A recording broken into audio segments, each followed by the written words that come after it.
Let me first greet you all. Good day to all. I'm Romulo Gambol Ignacio, 64 years old from Quezon City. I'm married and have a lovely wife and 4 children that are all professionals now. I'm a physician by profession. I'm an internist and a kidney disease consultant. I graduated from medical school 1983. I graduated from fellowship in kidney diseases 1990. So as a consultant, it's about 22 years now that I'm a consultant. Lately, because of my diseases, which I will later expound further, I'm just on a twice a week consultant at a dialysis center. Before, I was even going out of town to the province of Pampanga, Angeles City. But now I cannot do it anymore, especially during the pandemic year. So now I'm just on twice a week. Right now, there are 2. First, I was diagnosed with a kidney failure the year 2019. That's a pre-pandemic year, October, where I have undergone my first dialysis. And the second is my cancer, squamous cell cancer. It was diagnosed pathologically by 2022, where the mass was extracted from my tonsils. Right now, I'm on a 3 times a week dialysis regularly at the National Kidney Transplant Institution. So as I expound further, my kidney failure is secondary to my being a diabetic, which I did not know that I have a diabetes until where I was confined 2004, where my sugar, I had known that my sugar was really elevated. It has been 15 years from then when I started my dialysis treatment. Before my undergoing my dialysis treatment, I was kind of weak. I do the things that I usually do. That's what's happening to patients with chronic kidney disease. So in layman's term, chronic kidney disease is where there's some chronic problem in the kidney. Actually, there are 2 types of kidney failure. That's acute and chronic. When you say acute, it can go back to normal. It can be reversed. But when you say chronic, your kidneys will not go back to normal. There will be some scarring in your kidneys. It may happen that before, maganda ihi mo, tapos later on, tumatagal, nawawala yung ihi mo. And that's that chronic kidney disease. At first, you don't know. You have already it until baka stage 3. Wala ka pa rin symptoms. Minsan stage 3 na malalaman na lang during a check-up. Hindi nga makikita na lang na mataas na yung creatinine mo, mababa na yung hemoglobin mo, pero wala ka pa rin naramdaman. You deny it na you have kidney failure.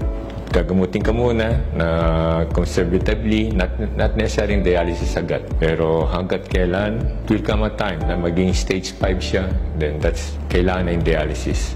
Stage 5 meaning about 5% to 10% na lang ang function ng kidney mo. Ang kidney natin, ang pinaka-function niyan is a filter. Nililinis niya lahat ang byproducts na mga kinakain natin, yung mga dumi. Nilalabas niya through the urine.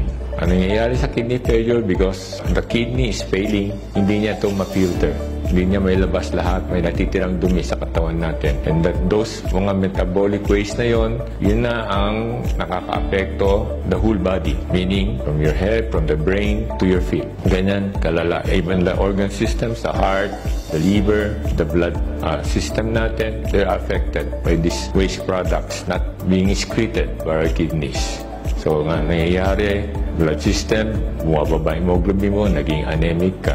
Lumalaki ang heart mo, yung iba nagkakaroon ng liver failure, yung iba yung mga nerves, mga neuropathies. So, yun ang nangyayari sa isang pasyente na diagnose na may chronic kidney disease until magiging dependent na sa dialysis. When you undergo dialysis, usually lifetime. Pero some are lucky, meaning maski na nag-dialysis, factor na na-enhance pag fail, pero minsan buwabalik uli, not necessarily normal. Bumabalik siya sa dating level na hindi mo na kailangan mag-dialysis. May mga ganun instance, pero very rare yun. Usually, when you started dialysis, tuloy-tuloy na yan. Until if you wanted to undergo kidney transplantation, doon lang pwede mag-normal ang iyong kidney, ang tinatawag na serum creatinine levels. Yun ang tinitingnan lagi ng blood chemistry na yon, na serum creatinine, yun ang pinaka-check, na ma-check na kung mataas, ay sign na nagki-kidney failure ka na. Weakness, hindi makatulog, hindi makakain, sometimes nauseated. That was the pre-dialysis symptoms ko noon. Hindi mapakali, buti lang, hindi ako encephalopathy, natatawag o naapektuhan yung brain ko or nag-seizures ako, buti lang wala yon. Pero usually, those are the mga signs and symptoms. May kidney failure ka na. It depends ngayon yung swelling sa paa. So kung namamaga ang paa mo, kasi swelling sa paa, yan ang sign na sobra na yung tubig sa katawan mo. Usually, nangyayari ito sa mga pasyenteng kumukonti na yung ihi nila, nagiging oligurik na tinatawag. Kaya pag uminom sila marami, ang nangyayari, bumababa yung tubig, namamanas yung paa mo. Hanggat paakyat na yan. No? Iba nga, lumalaki din ang tiyan, nagkakaroon ng tubig sa tiyan. At pinakamalala, pag napunta yung tubig na yun sa baga, mahirapan ka lang huminga. Kaya tawag na congestion. At first, hindi naman nangyari yun na nagmanas ang paa. May mamanas, pero wala. Balik-balik. You know? Kasi pwede because of diabetes, kaya ka pwede kang magmanas eh. Pero lately na, kasi medyo kumunti na yung ihi ko, lumaki na yung manas ko. Nandiyan na siya. Nawawala na lang pag nagda-dialysis ako. Kasi pag nagda-dialysis, yan ang nangyayari. Inihigop niya yung sobrang tubig sa katawan mo. Pero after dialysis, mapadami na naman yung ko, nandiyan na naman siya. Kasi yan tinatawag na dependent edema naman. Kasi sa mga kagaya ko, lalo yung mga diabetic, yung mga capillaries, mga blood vessels, may tinatawag tayong albumin na nagpe-prevent na lumabas sa interstitial spaces yung fluid. Pero nangyayari, pag may interfere ka, pati albumin mo, nagsisipaw kasi sa iyan, kaya bumababa, kaya lumalabas ngayon sa interstitial fluid. Yan ang cause ng pagmamanas. Before August, may na-feel akong bukol dito sa may lower mandible ko, dito sa cervical area na tinatawag. Lumalaki siya, pero hindi ko pinapansin. Kasi ang reasoning ko, yung anak ko kasi, nagkaroon din siya ng bukol dito sa ilalim. Pero ang na-trace yun, merong salivary tract niya is barado. So yun na lang inisip ko. Hindi ko na siya pinoblema talaga. Pero ang pinaka naging conscious na lang ako, yung uvula ko. So yung uvula, yung nasa, pag-open natin yung mouth, yung nakakahang na parang nasa gitna, parang napipil ko, parang wala siya sa gitna. parang nawala. Parang napupus. So, early August, nag-consult na ako sa ENT friend ko, which is my classmate in medical school. And upon looking at it, nakita nga niya, may mass yun sa may tonsils ko, which was impinging on my tonsils and pushing the uvula. And there, sabi niya, I have to go on operation. So, nag-work up, and August 22, I was operated on. So, ang pinaka-symptom na naramdaman ko lang is parang madali akong madahak o masamid. Parang wala naman akong problema sa pagkain, pero yun lang, parang madali lang akong madahak. Saka minsan pag pinipili kong madahak, merong blood na lumalabas sa laway ko. Doon na pala galing yun. It was operated and the mass was checked, and it was squamous cell carcinoma of the tonsils. And upon looking at our books, it's having it's an aggressive type of carcinoma. So usually affected non mga lymph nodes. So yun yung bukol na nakapako sa right side ng neck ko, doon galing siya. So naging successful naman ang aking operation. 2-3 days, nakalabas na ako ng hospital. I was already taking then the elixir. Even before the operation, sa kakulitan ng aking wife, kasi hindi ako masyadong believe sa mga ganyan supplements. Pero sa kakulitan niya, she gave me once a day of that capsule, elixir. And upon operation, after the operation, in-increase niya. Siya yung aking naging doktor noon. Ginawa niya 3 times a day. Sabi niya, yun daw kailangan, 3 times a day. So sige, sunod lang ako. Walang mawawala. Kasi napacheck muna rin kami sa aking oncologist, yung cancer specialist.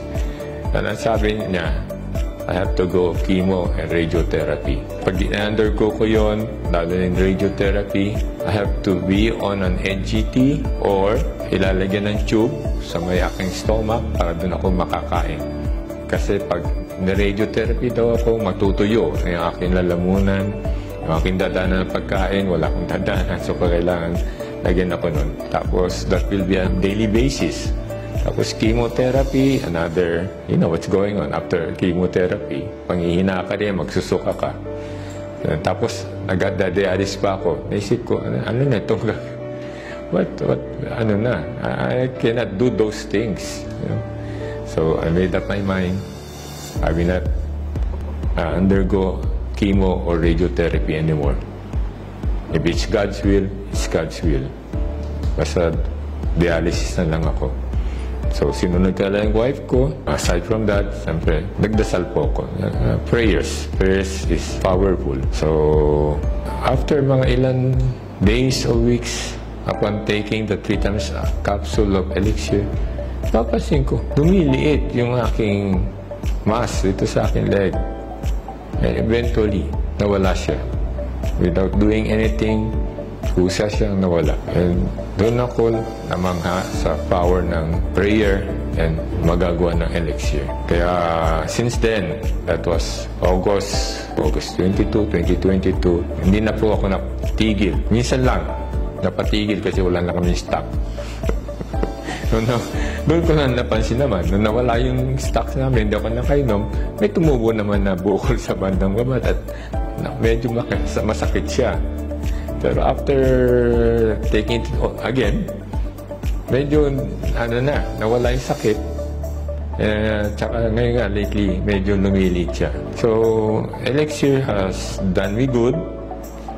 Not only na wala yung bukol ko, at the same time, actually, yung sign of cancer, last week, pa-check up ako sa aking ENT, yung nag-opera, and wala siya nakitang sign ng cancer. Ang sabi nga niya, na may experience siya na pagka-opera, after a week lang, na hindi nag-undergo ng bumabalik uli yung mass, yung tumor. Pero sa akin, all cleared up. Malinis. Though, yun nga lang, gusto niya work up pa yung medyo yung bukol, yung kulani. So, tingnan natin. Kung ano pa yung kasi gusto niya ako mag-laryngoscopy uli, gusto niya ako mag-MRI. Tingnan natin. Sabi ko, just take my elixir regularly. Kasi hindi lang yun ang nagpansin ko. Medyo gumanda din yung pangatawan ko. May strength. Hindi ko masasabi 100% bumalik na yung strength ko. Madali pa rin akong mapagod in a way kasi affected na yung nerves ko. Being a diabetic and a kidney patient, maapektuhan talaga yung nerves, lalo sa mga legs ko. So, siyempre, pag medyo affected na yon, yung mga nerves mo, manghihina ka na sa paglakad mo, madali ka nang magpapagod. Pero, kung naka-steady lang siya, gagawa ko, I can do things na dati kong ginagawa. For example, kung gusto marinig ng wife ko to, ako po yung naglalabas sa bahay. So, those things, ako yung nagsasampay. And again, I can do those things. Appetite ko, okay lang. Pero siyempre, I'm trying to control. Hindi naman pwede sa akin dialysis patient na malaki yung maraming kakainin. Pero nagkakaroon ng lasa yung pagkain ko. Masasabi ko lang, aside from prayer, elixir has done something positive in my life, which I will continually thank the group for distributing, for having this stem cell, this elixir here in our country. First muna, what elixir have done to my kidneys. Dati kasi, once a day lang ako umiihi.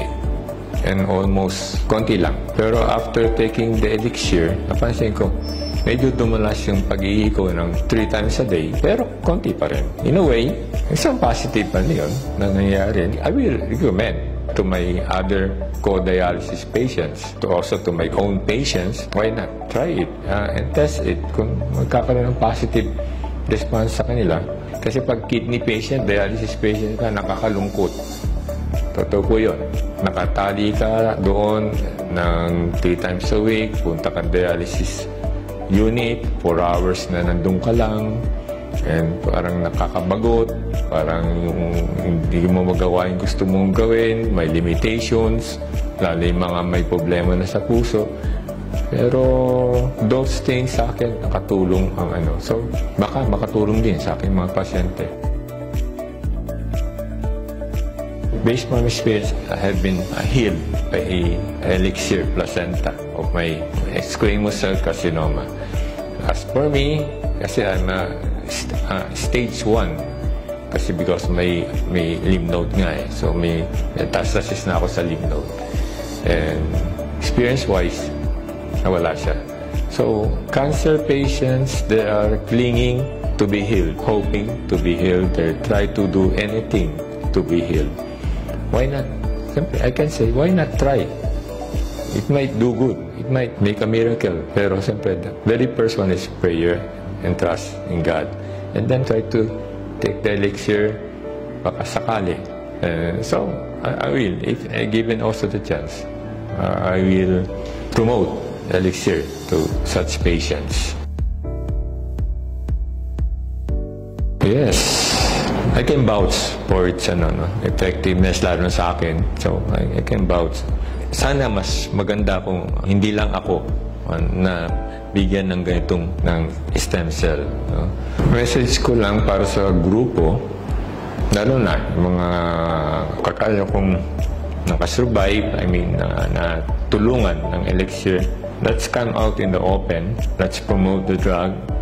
Kasi sa akin, malaki po na itulong. Yung katawan ko, yun feel ko na mas maganda ang feeling ko. Mas naging positive ang outlook ko sa buhay. Di kagaya nun na medyo nalulungkot-lungkot na rin ako. Naisip-isip na rin hanggat kailan na lang ako. Pero ngayon, lately, sabi ko, may buhay pa rin ako. May pag-asa pa rin. May katulong pa rin.